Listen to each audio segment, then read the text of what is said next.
And it's funny because when I ask people what they think a hormone is, like everyone has an attitude about testosterone and what it does. And it makes men manly and it makes them strong and it makes them horny and or violent or angry or whatever it is. And they want more. You know, that's if I ask men, they think it's something good that they should have typically more of. But then when I say, well, what is the hormone? What is it? They have no idea where it comes from in the body, how it floats around in the body.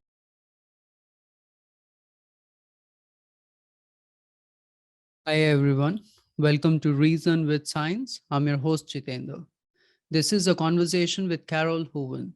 She co-directs the undergraduate program in the Department of Human Evolutionary Biology at Harvard University. She's also an author of a great book, T, The Story of Testosterone. Here we talk about what is testosterone, evolution of testosterone, how hormones affect our behavior and shapes the society. Enjoy the conversation, share and subscribe to support the podcast. Thank you for listening. Hi, Carole. Welcome to the podcast. Hi, Jitendra. Thank you for having me. Yeah. So your book, which is a fantastic thesis, combination of evolutionary biology, psychology, endocrinology, and a little bit of philosophy, of course. So yeah. let's start with that. So what is your specialization? Are you an evolutionary biologist, endocrinologist, psychologist, etc.? Yeah. So I don't do research of my own anymore. I just mostly did that for my dissertation. And then I stayed on at Harvard mostly to teach. So the research I do is really researching other people's research and sometimes contributing a little bit to other people's research. So I guess I would say I'm an evolutionary biologist, certainly, and then a human evolutionary biologist. But the area that I really specialize in is behavioral endocrinology. And I'm interested in anything to do with the endocrine system, and in particular, how hormones shape behavior, how behavior shapes hormones. And then, so understanding how that system works, but then more interestingly, I think, is to understand why it works in that particular way and how that system in humans is different from very similar systems in non-human animals. And so that's what I really find fascinating, is to understand human behavior from an evolutionary point of view, and then to look at the ways that hormones shape our behavior. And I think that's particularly interesting for humans because our culture is so gendered. And I'm really interested in sex differences and where they come from, how they play out in non-human animals, and then in the human animal, and how our culture has kind of been built up around that, how it's reinforced by our biology, how it sometimes pushes back against our biology. And I'm really interested in those kind of gene environment interactions in humans and other animals, of course. Interesting. Yeah. So, and then what's your motivation to write a book on testosterone? Well, yeah, I think being female is a motivation. And I think that I've always felt like I really have always driven to understand other people in general and how they work and what shapes who they are. And I think as a class of people, it's harder for women to understand men and vice versa, because there are some things that on average make us different. And I think they're pretty profound. And I'm somebody who doesn't like political correctness. And I was seeing in my field, which I do feel somewhat territorial about, I feel like, I guess, other people were coming in and pissing on my territory. And I don't like that, because it's okay if they're doing that. If I think that they share my goals, which are to really just figure out how things work. And what I thought was saw happening and still see happening even more so now than when I wrote the book, is that science is really getting tangled up with political and social agendas in ways that scare me and that I really want to push back against. So that was part of why I wanted to write the book, because I wanted to show the ways in which we can use science to understand these complex and even controversial parts of ourselves and our world and the issues that we're dealing with now, so we can understand the science. And I wanted to show that understanding the science doesn't mean that you have to have one particular kind of view. Just because you acknowledge that something is real or true doesn't really necessarily, have to have any implications for your political or social views. But you can use reality and you can use science as a tool to understand reality, to inform discussions about all these kinds of issues that we're facing, in terms of who has what rights to what spaces, who's considered female, who's considered male, how do we treat people, and are there really any differences that come from, say, genetics or come from our genes that kind of push the sexes apart? And if that's true, what are the implications for our social policies, for our legal system, for our cultural norms, et cetera? So that's a long answer, but so I have personal motivation, just my own desire to understand the opposite sex, and then also my just nature, which is to push back against what I see as an assault on the truth. And that's just part of who I am and who I've always been. And it just happens to be that an assault on the truth started taking place in my favorite subject, and my thing that I think is one of the most powerful tools we have. And I felt like that was being diminished. So, yeah. I mean, how empowering, how motivating this view is. Simply, it's just amazing to think of science in this way, because it is definitely one powerful tool that humanity has kind of found or discovered in their path, and just declining or refusing those studies that we are doing, that doesn't do us any good. So that's definitely the case. I agree. Yep. Yeah. Okay, so let's then jump into the topic and kind of try to understand what is testosterone, and why it is important to understand different or opposite sex, as you mentioned. So first you asked, what is testosterone? Yeah. Okay. So it's a hormone. And it's funny because when I ask people what they think a hormone is, everyone has an attitude about testosterone and what it does. And it makes men manly, and it makes them strong, and it makes them horny, and or violent or angry or whatever it is. And they want more. That's, if I ask men, they think it's something good that they should have typically more of. But then when I say, well, what is the hormone? What is it? They have no idea where it comes from in the body, how it floats around in the body. So that's interesting that people have so many feelings about it, but they're completely clueless in general about what it actually is. So hormones, just in general, are what are called chemical messengers. And I found that confusing when I first learned about endocrinology, because I was like, well, aren't they doing stuff? They're doing stuff to cells. What is that? How can that be a messenger?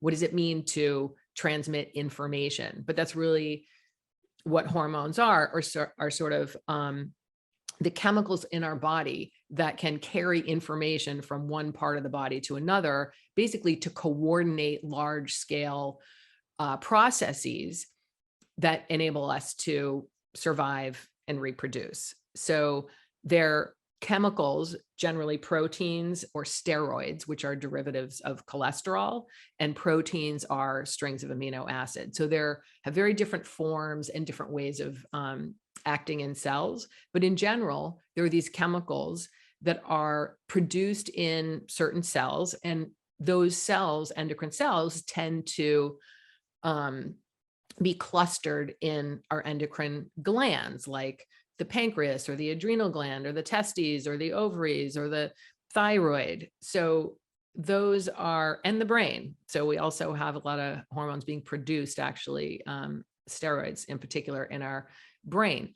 So, but we also have steroids like estrogen, say, being produced in fat cells, and we have steroids and other hormones in our skin cells. So there are cells that produce hormones all over our body, but then there are more cells clustered in the endocrine glands. And then any cell that the blood has access to, which is basically every cell in our body almost, can potentially be affected by hormones.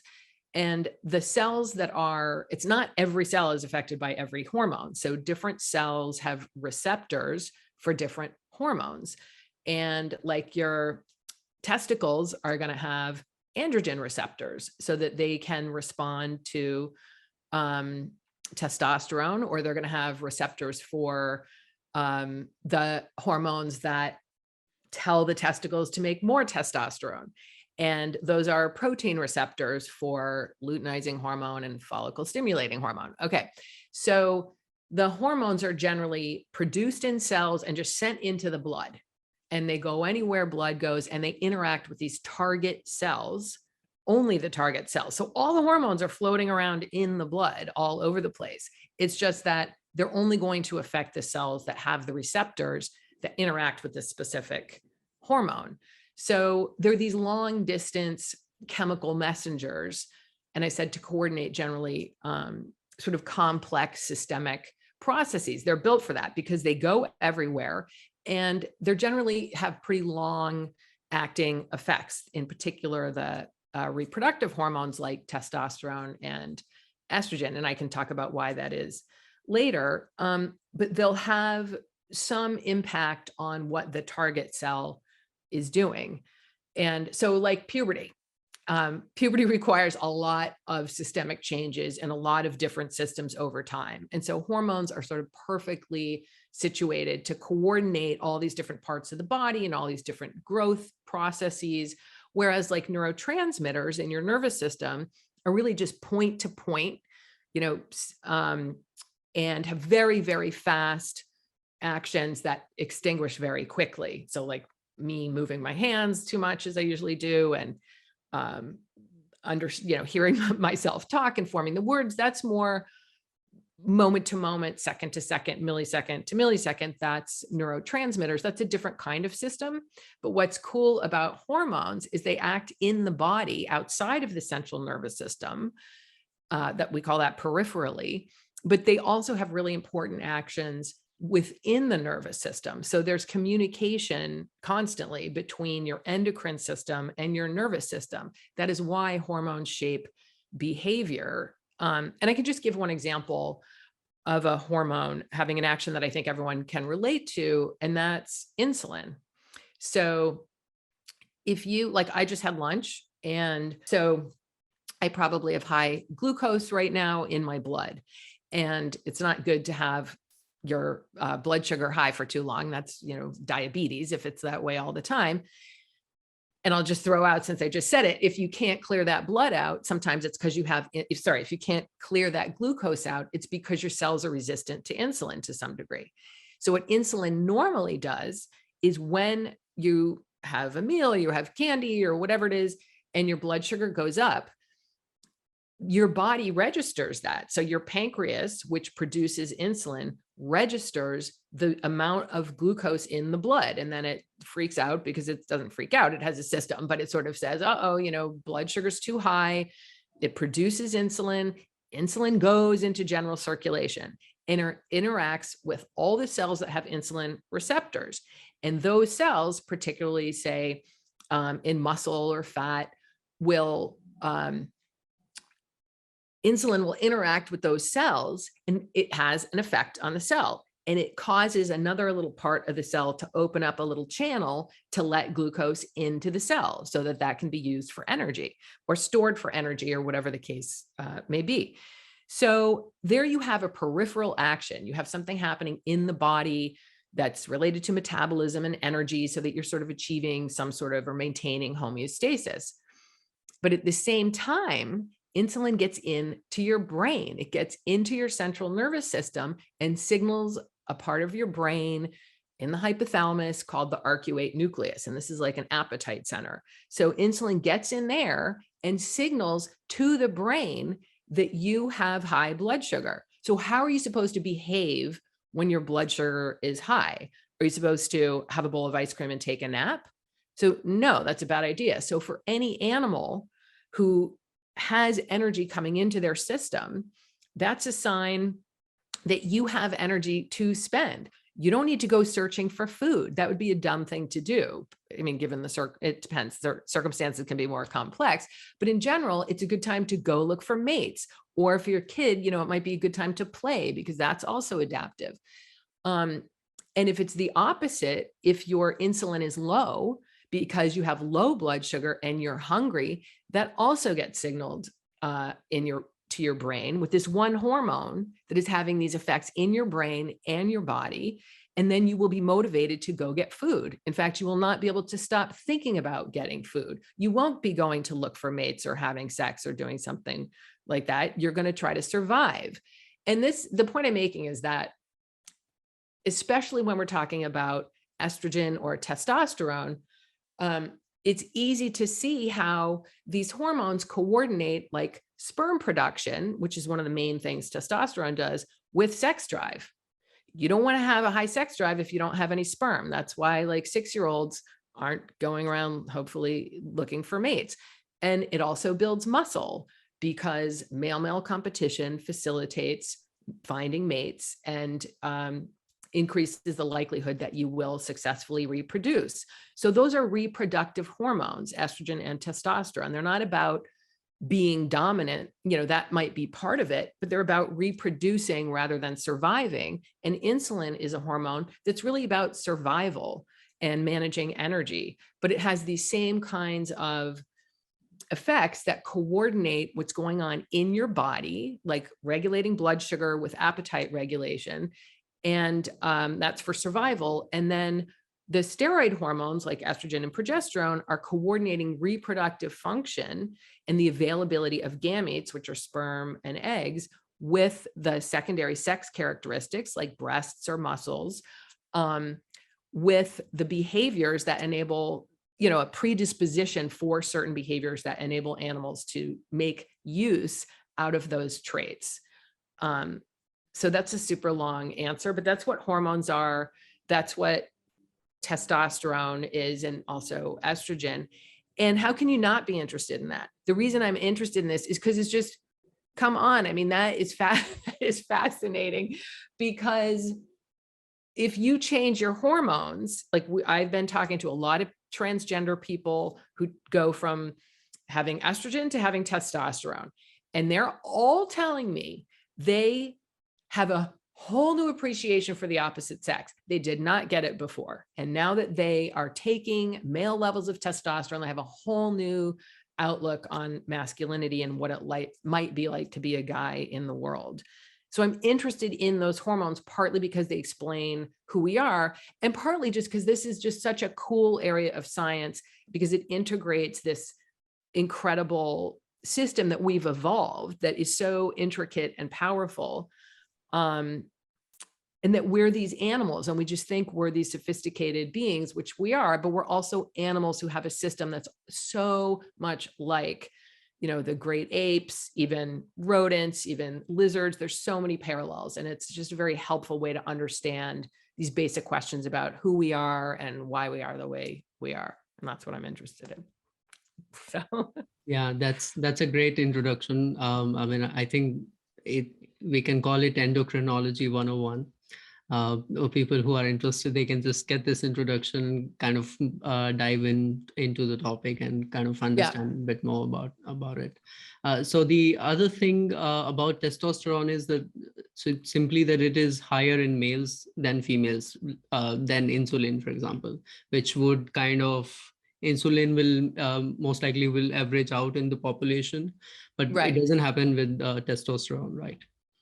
Right. And it's not only higher in adults, importantly, it's higher in utero. Like females have almost none in utero. Males have very high levels in utero and that is acting on their brain, on the male brain, to masculinize the brain in certain ways. And then the testosterone levels kind of don't differ so much from females in childhood and juvenility. And then, when puberty hits, then you get this division again in the levels, and then you get an elaboration of those reproductive characteristics, whether primary or secondary, in addition to the associated behaviors. Yeah, in general, I mean, because humans have language, and of course there is a lot of jargon, and then of course we can associate, so generally males are associated with men and females are associated with women, but there That's is a little controversial right now, in case you haven't noticed. I mean, that's what I wanted to ask you. So how do we define male and female, first of all, right? So I think that's more straightforward than man, woman. So I just want to say these terms, male and female, have become politicized. And this is something I'm trying to resist. And I think it's helpful to think of non-human animals, and we can know exactly what, from a reproductive point of view, if we're talking about biology, we're talking about animals reproducing. That is why we have two sexes, is to combine these different gametes. And there's two types of gametes only. There are the small, mobile, numerous ones that males make, and there are the larger, immobile, kind of calorically expensive, more limited ones that females make. And that is just across the board how we differentiate males and females. It is not chromosomes.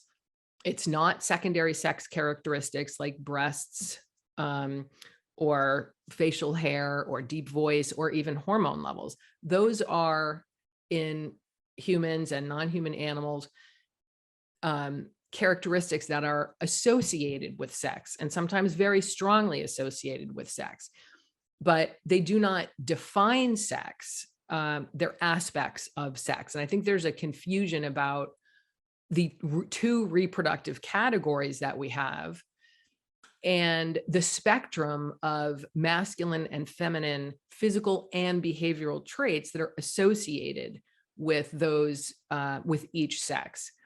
So I just think it's important to be clear about that, and that in humans, sex is not particularly meaningful by itself. If you're trying to talk about social policy, for instance, just knowing whether someone has a body plan to make sperm or eggs, say, is not necessarily particularly helpful for any given question, because there are individuals who might have a lot of masculine characteristics, but be female, and vice versa. And, that's a whole other complicated issue. But so sex is, in animals, in organisms, basically in general, defined by the type of gametes that the organism, not like I'm probably not producing eggs anymore. I'm 56. So I'm still female, even though I may not be cranking out eggs anymore. And my son is 13. I don't know what's going on down there right now, but a few years ago, I'm 100% sure that his testicles were totally quiescent, and he's still male. So getting into these arguments about, well, it's not male because he's not making sperm or whatever, it's just not relevant. The point is, what is the body plan basically for the organism? And even if someone is infertile, that still doesn't mean they're like the opposite sex. And there's no third, fourth, fifth sex for them to be. So there's, variation sometimes within sex on whether that the degree to which that sort of system works as usual. But again, there's just two sexes. So there's no spectrum in humans or anywhere else of sex, but there is a spectrum of everything else pretty much associated with sex. And it's important that people don't assume or make the mistake of saying sex is about your chromosomes, like having XX or XY.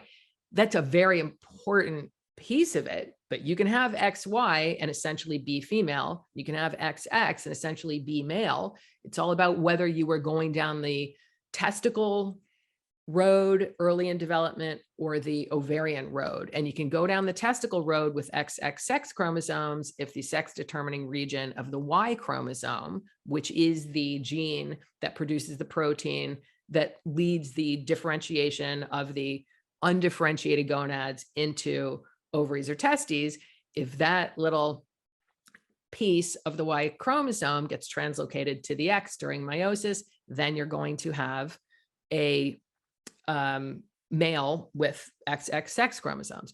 So, and also it's only in mammals that we have XX and XY.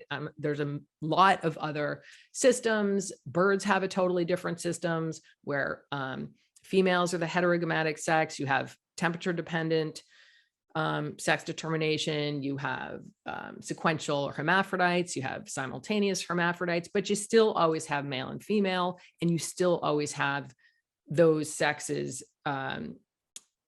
defined by the type of gametes that the organism produces, even if it's producing both types of gametes.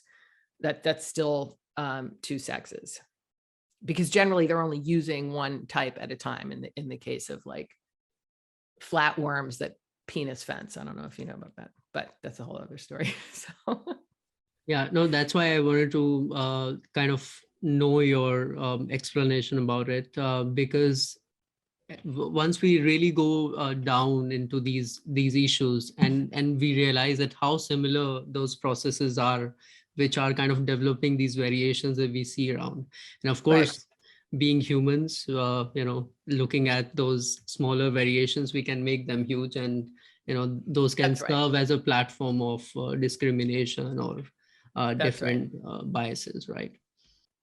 Yeah, so if we talk a little bit more about the development during the embryogenesis, because this is the time where, or this is what basically we were talking about, the exposure of testosterone to different embryos, and that basically affects it's your comment that T makes boy brains in the book. Yeah, that's a little, that was the subheading to get attention, basically. And it's sort of true. It's not exactly true, because there's not actually a boy brain and a girl brain. There are differences on average that lead to behavioral differences on average. Yeah, but so we can, of course, here first probably start talking about the physical changes that we observe because of the T exposure, and then we can go a little bit more into the behavior part. So sure. physically, we are like 100%, or like we know the changes that T makes when it is exposed to. So you mean start with the stuff that we know? Yeah. For 100% sure. Okay. Yeah.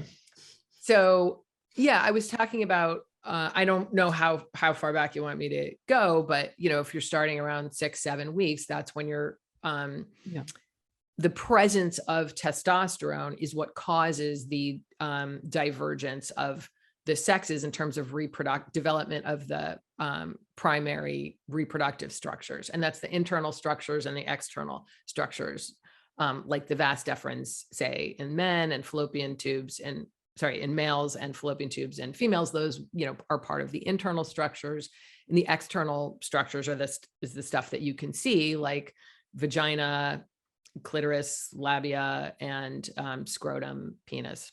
Okay, just so everyone's on the same page with the terms. So what happens in utero essentially is that the absence of testosterone leads to a female phenotype. And people will push back and say, yeah, but that means it's passive, and it's not passive. Females are active, and it's an active process. Of course it is. Stuff has to happen for the female to develop, but her what you're born with has to be acted upon by testosterone to change what is essentially looks like a clitoris into a penis, basically. So there's a tissue that can give rise essentially to either one of those structures, and you have to have testosterone, more precisely DHT, dihydrotestosterone, which is testosterone is converted by 5-alpha reductase into DHT, and that's actually the androgen that is acting on androgen receptors in these male tissues. So females also have androgen receptors in their external, in these tissues, and they also have 5-alpha reductase. So they also have DHT, but they don't have a lot of testosterone because they don't have testicles. They have ovaries, and they're not doing much. You do not need any female hormones to get a female phenotype. You need the absence of testosterone and DHT. Even if you have a little, if you're a female and you have a little more than usual, you can get an enlargement of the clitoris, even so much so that it resembles a penis. So you're having that all happen in utero. And what's interesting is that, so this is what that part's super clear. Then we have stuff that is super clear from non-human animals, because we can kill them at various stages and look at their brains. We can knock out various genes. We can give them, prevent them from having testosterone exposure, give them testosterone, give them, you can do anything you want sometimes, unfortunately, because it's kind of brutal for the rat. So, but what we know from non-human animals is that there are certain neural structures that are reliably, for the most part, enlarged by testosterone. So one that we know about that's very clear is the sexually dimorphic nucleus of the preoptic area of the hypothalamus. And this has a big role in sexual behavior. And if you block testosterone in a male rat, he will not, the size of this area, just I'm going to say SDNPOA, will be the same size as a female's SDNPOA. And his behavior will be female-like. And if you give him estrogen and progesterone, because to mimic estrus in a female rat, he will engage in female sexual behavior in adulthood. If you give him those hormones in adulthood, he will start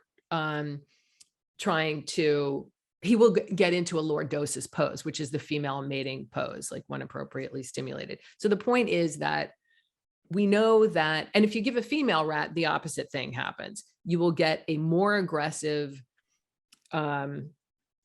adult female who will mount other males. But to do that, you have to give her testosterone in the early stage to masculinize this structure and other smaller changes in her brain. Then you have to give her testosterone in adulthood, and she will mount. But if you don't give her estrogen or any hormones when she's in the early developmental stages, you can give her testosterone in adulthood and it won't do anything, because she won't have the masculinized neural structures that testosterone needs to act on.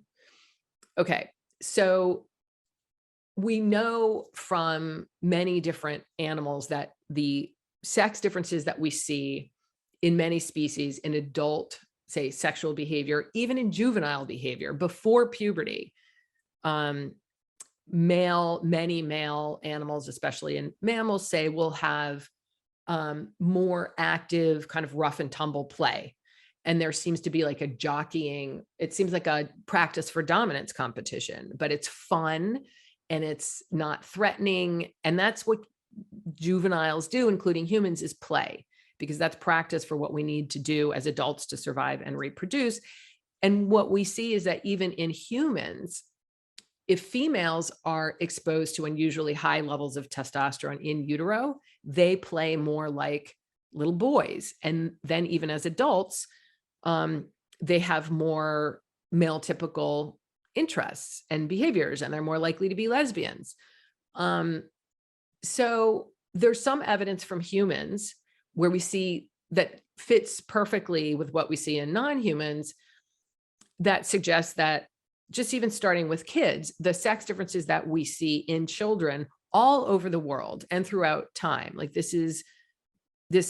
the robustness of and consistency of those patterns suggests that this has some sort of evolutionary significance, and that it has a mechanism that we can identify. And both of those things are true. The mechanism is testosterone, and there's evolutionary significance in humans for the same reason we see it in non-human animals, which is males tend to be bigger and stronger because over evolutionary history, this has, to an extent that it doesn't in females, increase male reproductive success, the number of mates that a male can acquire and the number of offspring that he can acquire. So I just want to say, this doesn't mean that all males have to be aggressive or violent or anything like that. It just means that we can understand the differences that we see on average in humans and non-human animals by using this evolutionary perspective and understanding how testosterone acts in the brain at these different time periods, early in development, and then also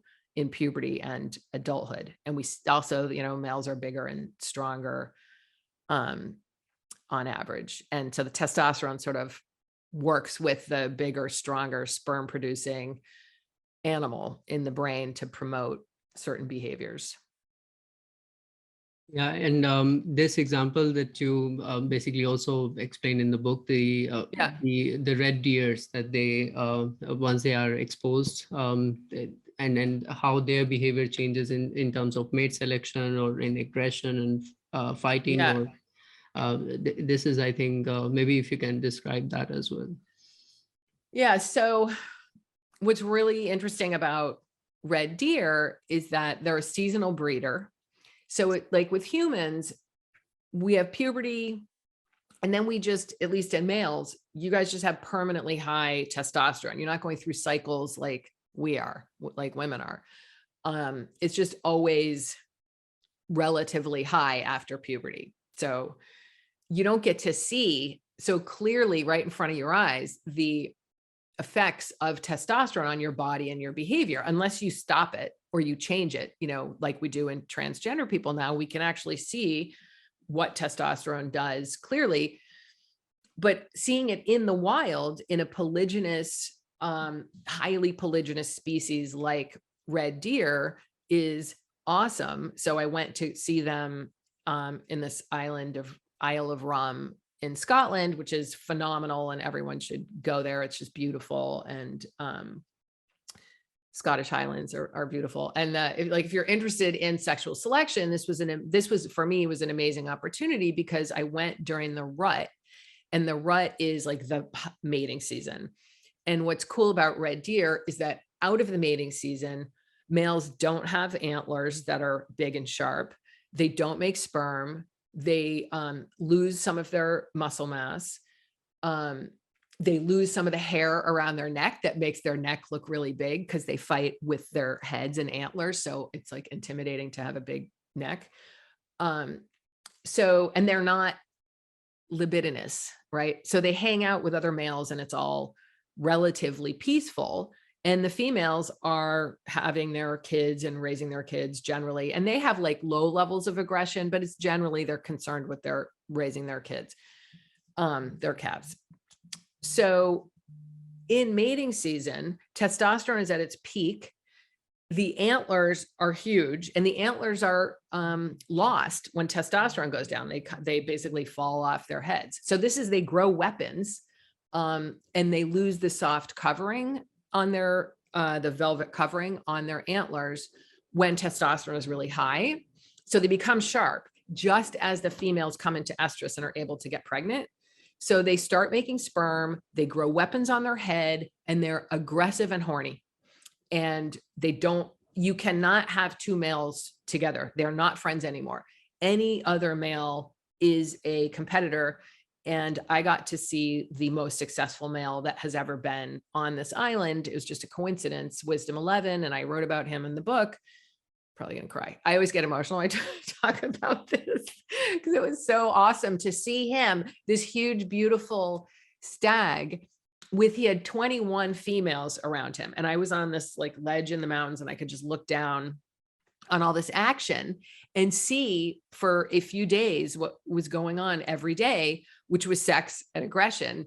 And it was a bunch of lonely males, lonely, like horny males trying to like sneak, they call them sneaky fuckers, because they are like roaming around the dominant male's harem, trying to see if they can sneak in and get a mating with a female who's in estrus at that time. So they, if they want to have a mate, they have to fight other males and they have to be successful. And there's a lot of fighting, and the fighting is incredible because these guys were friends just like a few months ago, and now they're trying to kill each other or poke their, eyes out to get mates. So all of these behaviors and all this physiology just completely and just very visibly co-varies over the seasons with testosterone's rise and fall. And that's what the hormone does. But we, in humans, we have males are involved in raising their kids. And that's one reason we don't have that same, we don't have a super polygynous mating system. We have some monogamy, we have male investing in their kids. So we don't have this like crazy aggression that some other species do. So, and plus you guys don't know when women are ovulating. You don't know when we can get pregnant. Like in most other mammals, there are these, fixed periods when the males know that the females can get pregnant. That's when they pay attention to them. And then they go bugger off and the female has total responsibility for the kids. But that's only like 5% of mammals do we see what we see in humans, which is significant paternal investment or fathers sticking around. So that tends to reduce aggression and reduce testosterone levels somewhat. So in the other species, that means it's pheromones, which are acting and kind of regulating the testosterone levels. Say it again. Other species, what? Pheromones, like from other sex, simply that the. Oh yeah. Yeah. It depends. I mean, in the red deer, certainly pheromones, but it's also their seasonal cues too. So the change in light exposure changes, affects certain parts of the brain, which then can kind of upregulate testosterone production. So it's kind of pheromone signals, temperature signals, light exposure, all that stuff together. Yeah. And how is it in chimpanzees or bonobos, for example? It's more like humans, even so it is much more like humans, except ovulation is anything but concealed. So when the females are able to get pregnant, the males know pretty much the exact day when she's most likely to conceive, because there's a debate about the extent to which human females might be signaling in some way to males, even if males are not conscious of it, that they're about to ovulate. It's usually before ovulation when they're potentially their libido goes up. There might be a flush in the face. There might be differences in behavior or movement that males can, or smells that males can actually detect on some level, but it's not a loud, clear signal like it is in chimps, which is the sexual swelling, which is, I think, analogous in some ways to female breasts, which are permanently swollen, if you will, and signal reproductive viability to some extent throughout the female's reproductive career if she's not pregnant. So when a human female is pregnant, she doesn't have this shape, and that she has this shape with a big pregnant belly that tends not to be super sexually attractive to males. The menopausal body tends to be less sexually attractive males because it tends to be more like that. But the kind of pert breasts with the smaller waist signals general reproductive viability. And estrogen level tends to be associated also with those signals, but they're not obviously cyclical. And, one of the reasons, evolutionary hypotheses for that is supposed to be that this is a way to keep males around to invest in their offspring and to mate guard the females. So if you're going to be investing in your offspring, you want to know that it's yours if you're a male. Otherwise, it doesn't make evolutionary sense. It might be nice, but it doesn't. That behavior would not be selected for. So there's that difference of these permanent kind of sexually attractive cues that signal reproductive viability in humans, but then, so that's, one explanation for why we have pair bonds, and it's the male investment and a strategy supposedly to secure male investment. But in chimps, the males do not tend to provide significant amounts of paternal care. There are some ways in which they might protect their offspring, but they're kind of protecting everybody's offspring in the community. So males will fight with each other within a community. They'll compete with each other for the right to mate with a female who's showing this big sexual swelling, and her sexual swelling maps on perfectly to her estrogen levels. So it's her estrogen levels are driving her behavior, which is receptivity. She's now receptive and even seeking out sometimes male sexual attention. Her swelling increases basically as a function of her estrogen level. And then the male testosterone levels increase as a function of her swelling size, which is a function of her estrogen. So essentially her estrogen level, her cyclical estrogen level, is regulating these changes in male testosterone, so that male testosterone goes up when there's a fertile female in the community, and their aggression goes up, because then they will fight with each other to mate with her. And then you have the influence of the dominance hierarchy, which is also influenced by male testosterone. And so the fighting never gets so as intense as it does between two communities of where the males are unrelated, because within a community, the males tend to be related, so they don't want to kill each other. They live together and they have a hierarchy, and there's like lower level of mating competition and hierarchy competition and resource competition. Sorry, that's another long answer. Every answer is giving you a huge That's great, basically, because these topics are important, complex, sensitive. So, yeah. it's expected. So what I was thinking is, so is there any correlation between hierarchies and T levels?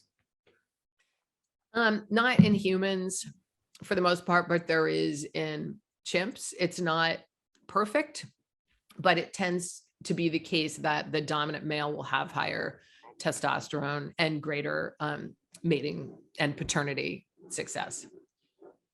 And the correlation between this kind of masculinity, like the big posture, muscles, etc., and aggression, there is this clear correlation there, or no? You mean in chimps? Even in humans or chimps, or no. Okay. I mean, only to the extent that people who are aggressive will make an extra effort to put on muscle, but that's not. So there tends in humans not to be within the typical range dose-response relationships between testosterone and libido or aggression, or much of anything. Okay, so if we now again kind of try to look at the process. So in utero, embryo gets exposed to, either it gets exposed to testosterone or not. Yep. And that basically changes a lot how how the sex will turn out, simply. And Right. then after birth, for a longer time, there are no hormonal changes, right? And that's right. Then it's puberty. Well, sorry, that's wrong. There are changes shortly after birth where males will have a big spike in testosterone for about 3 months, and we don't know exactly what that is about. It looks like there's some finishing touches being put on genitalia development and possibly some neural effects, but that's not super clear. That's kind of an interesting open question. But yeah, so after that perinatal period, then yeah, there's not much of a difference. But then early on, even like around 6 or 7, you get adrenal androgens start going up in both sexes. But okay, so then maybe we can dive into a little bit about congenital adrenal hyperplasia and complete androgen insensitive syndromes, which are, I think, really related to the effect of testosterone. Yes. Yes. Well, they have, so these are variations or conditions or disorders, depending on the language you like to use. And the language is actually important because a lot of people with these conditions have very strong feelings about what the appropriate language is, but there's pretty much no agreement. So these are atypical patterns of sexual differentiation. And from, and I just have to say, there are human beings living with these conditions. They're not just conditions that are interesting, which they are interesting to me, but there's also some difficulties associated with living with these conditions, and there are, human beings living with them. So I just want to just throw that out there because they're complex and they really have profound impacts on people's lives. So congenital adrenal hyperplasia is a condition in which there's an enzyme that has a mutation and doesn't work essentially in these people. It's 21 hydroxylase, and that is an enzyme that acts to ultimately convert cholesterol into cortisol in the adrenal gland. Okay, so when the adrenal gland can't make one of its hormones, let's say in this case cortisol, which is it is important, an important hormone. When it can't make that, it signals to the brain that there's not enough cortisol. So the brain sends signals to the adrenal gland saying, look, make more stuff, work, do more here. But since it can't make cortisol, it makes other stuff with the precursors that are building up in the gland. And one of the pathways that it does have, that we all have, is to make androgens. But typically females, we actually get probably a third of our androgens, which are precursors basically to testosterone. Or they're chemicals that are from the adrenal gland that are weaker than testosterone, but that interact with androgen receptors and can have masculinizing effects. So these girls have this disorder, I think, with congenital adrenal hyperplasia. This is a disorder because this can have serious health effects and needs to be treated at birth. So these girls are exposed, because of this adrenal disorder, in utero, they're exposed to atypically high levels of androgens. It doesn't it doesn't go, usually the levels are nowhere near as high as they are in males, but they're high enough to masculinize the genitalia to varying degrees. It depends on how much androgens the fetus is exposed to. So it masculinizes the genitalia. And at the same time, apparently, it has masculinizing effects also on the in males on birth, because they're supplemented with cortisol. And so their androgen levels are normalized at birth. So the only difference in these girls is that they had high exposure prenatally, and they have masculinized to some degree genitalia. But the behavior of these girls, who have been subject to a lot of research, is this literature is this finding is robust across many studies, that they have increased rates of rough and tumble play. They are more likely to want to play with boys' toys as kids. And they're more likely to want to play with boys instead of girls. So they're not, exactly like boys, but they're definitely, relative to girls who don't have this condition, and they compare them to their unaffected sisters, are much more masculinized on average. So that strongly suggests that humans are following the non-human pattern where exposure to testosterone prenatally is masculinizing the brain. Then you have a condition. And so these are XX typical females. They just happen to have a little more testosterone than average in utero. Then you have another these are both rare conditions. You have another rare condition called complete androgen insensitivity syndrome. And this one has personal relevance for me just because I became close with a student who revealed to me that she had this condition after she had taken my class, and then we worked together in the following semester. And she was extremely feminine, just a beautiful person. Sorry, I always get emotional about this too. She was just a beautiful person inside and out. And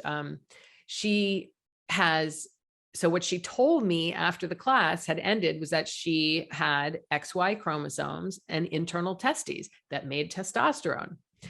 And so the situation with her and with this condition, she calls it a variation. So actually I want to call it a variation just since I was talking about her, is that this is a XY person who has the sex determining region of the Y chromosome. Their gonads differentiate into testes, and the testes start producing testosterone. That's just the normal course of events for an XY mammal.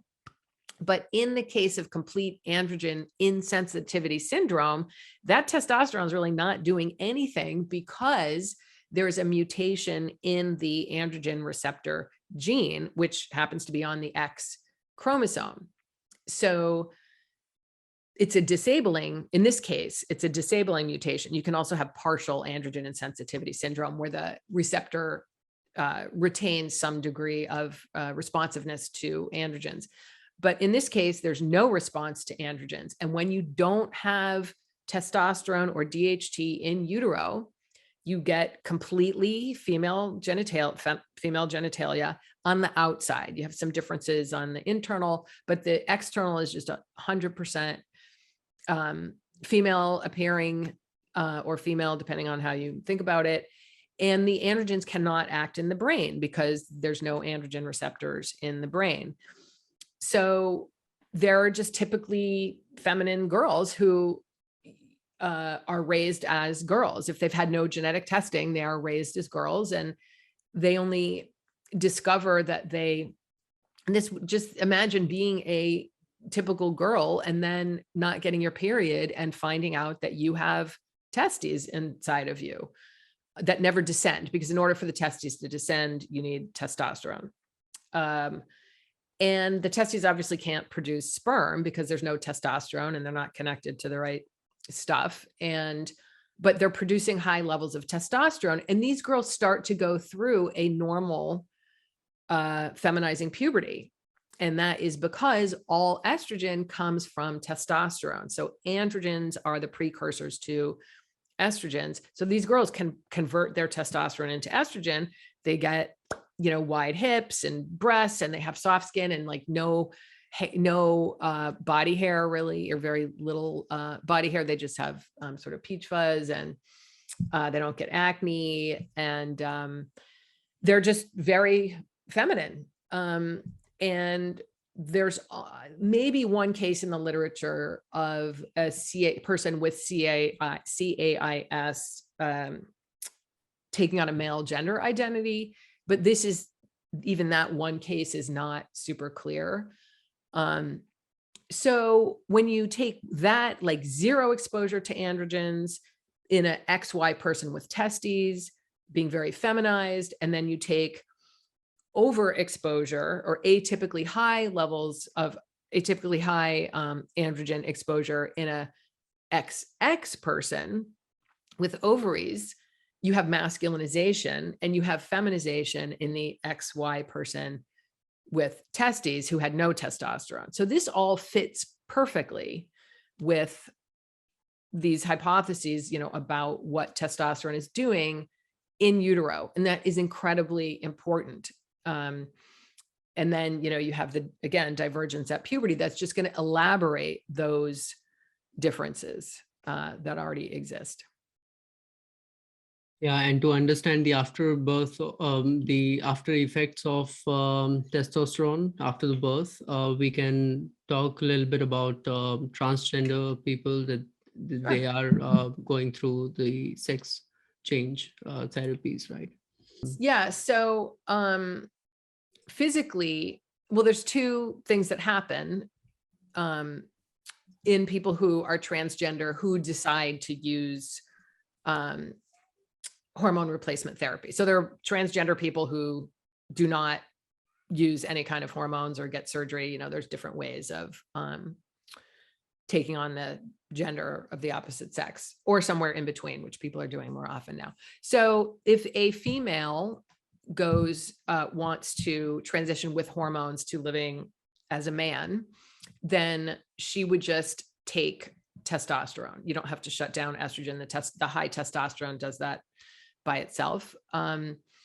And she will, I should just say, there's a huge amount of variation in people's experiences, but what is pretty consistent is the sex drive is jacked up pretty substantially and very quickly. And this is usually from the conversations that I've had and from what the literature, the scientific literature reports, this can be quite dramatic and sometimes overwhelming, just like a male puberty can be dramatic and overwhelming and take some getting used to. That can be, that's a pretty reliable change, that sex drive will increase. But I think the literature doesn't do justice to what people have been telling me they could not understand until they took male levels of testosterone, what it feels like. And that is sometimes it's for women to hear it like this, I think will be helpful. It's well, women certainly can have a high sex drive. It seems to differ in quality from a high testosterone sex drive, which has been described to me as one that demands attention, and also it's less relational and more about bodies. It's more visual, and there's more visual fantasies and an obsession with kind of body parts. And yeah, so that's different from female sexuality for the most part.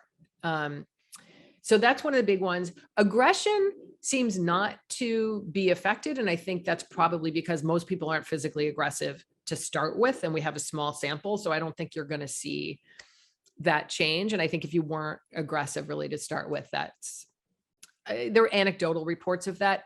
There's some literature and to suggest that anger increases, that other sort of softer emotions tend to decrease, but anger is one that stays available or amplifies or feels like the avenue to express strong emotions and get in touch with them through anger rather than through other, crying or something like that. So crying tends to diminish. Anger may or may not increase. Sex drive certainly increases. And then there's all the physical effects, which are just what you would get pretty much in male puberty in terms of the secondary sex characteristics like voice deepening, facial hair, body hair, muscle mass, increase in lean body mass. But those changes take much, much more time. I mean, it depends. Different people have different experiences. And then if you're blocking testosterone as a male who's already gone through male puberty, you're going to still have your basic body size and height and deep voice, which can be difficult for trans women who want to typically have a more feminine voice or a smaller body size or a more feminine bone structure, because that stuff won't change. But what does change is fat distribution and some aspects of behavior and psychology that just move in the female direction, pretty much the opposite of what I just said. Again, the experiences are totally variable, but this is sort of on average what the effects are. And the other important aspect would be to understand the relationship between homosexuality and testosterone. So if there is any connection. I'll just tell you right now, there isn't one. There isn't one in men. There may be one. It's just easy. I mean, it's not. Sorry, I totally interrupted you. No, this is, it's good. But my question was the fact, if we say that there are some pheromones or some of these kind of molecules changing the levels of testosterone, how this would be connected in the case of when we are talking about same-sex relationships. Okay, I don't know what you're talking about exactly, but I'll get back to what I think you might be talking about. But one thing about homosexuality and hormones is that one of the big things that testosterone does prenatally is set the sexes up for sex typical reproductive behavior. That does mean for males on average, a higher preference for casual sex. And what's interesting and why I'm always saying like, look, there doesn't seem to be a testosterone relationship in males to testosterone and homosexuality, because the sexual nature of gay men is just like the male nature. It's just masculine.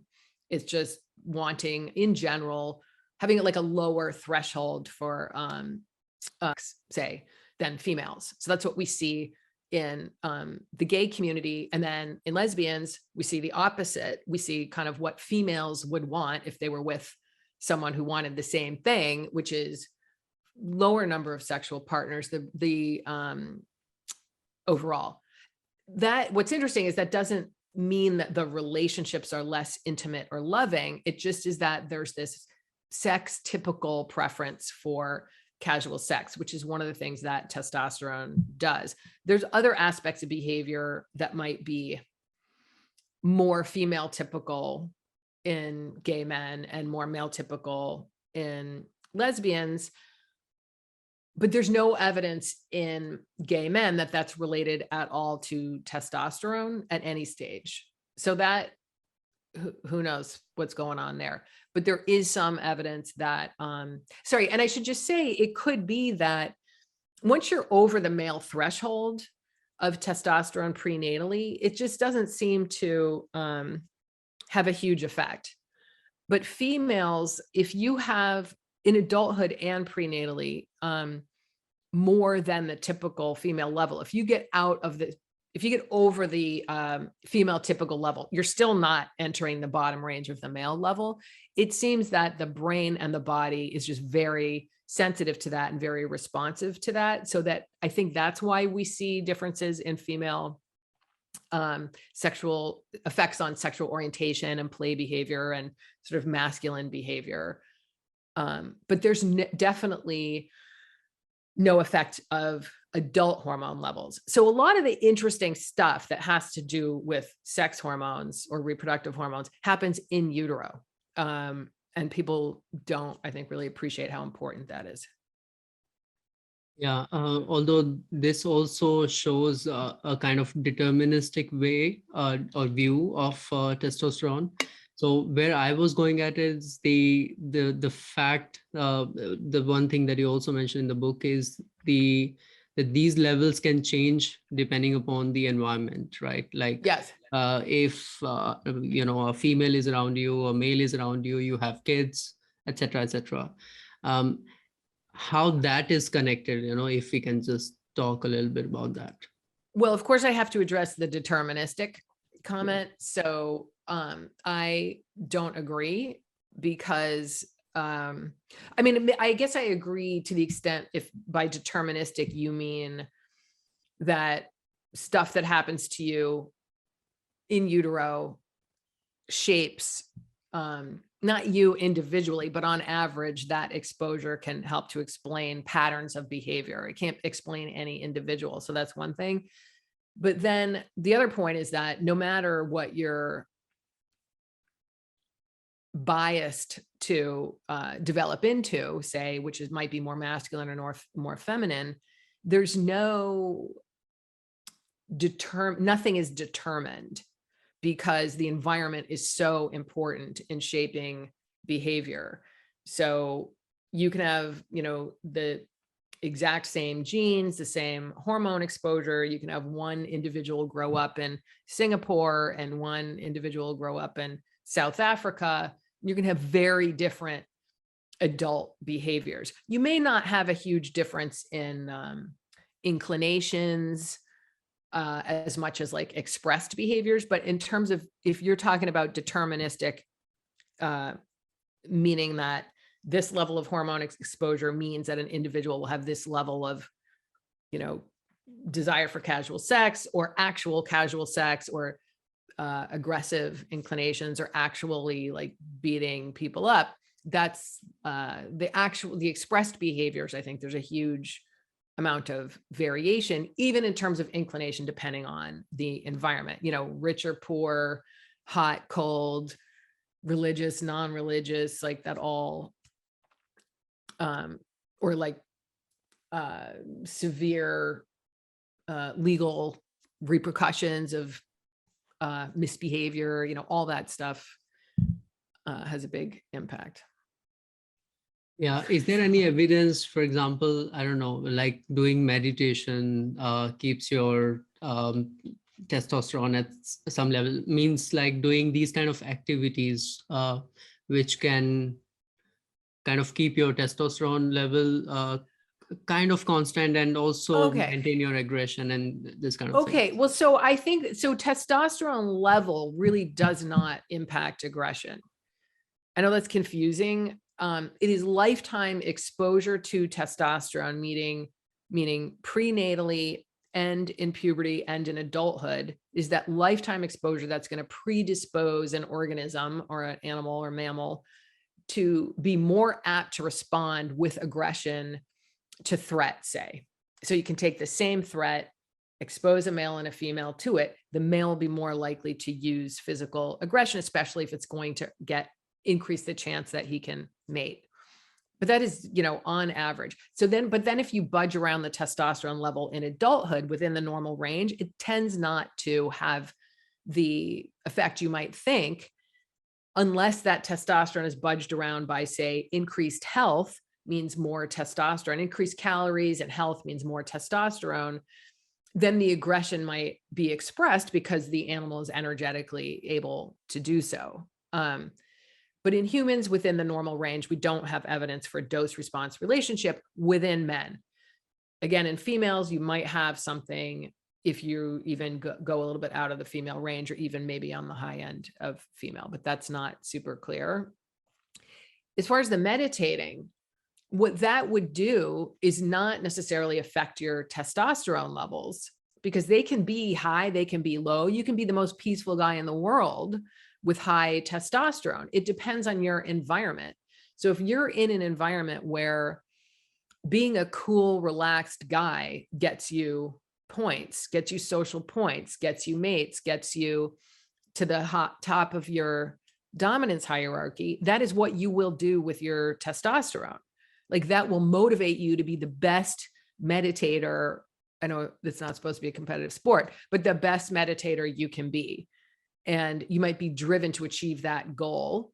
So it's not that testosterone necessarily increases physical aggression. It's that it increases whatever you have to do to get laid, basically. Even if you're not trading in on your status for sex, the motivation may be just for status. Whatever you have to do, and this is hard to study in humans, but it's seems to be the case that it's not just about aggression. It's about aggression if that works, and has worked, over human evolutionary history, which is why males are bigger and stronger, because that phenotype was selected for, because it increased male, access to mates.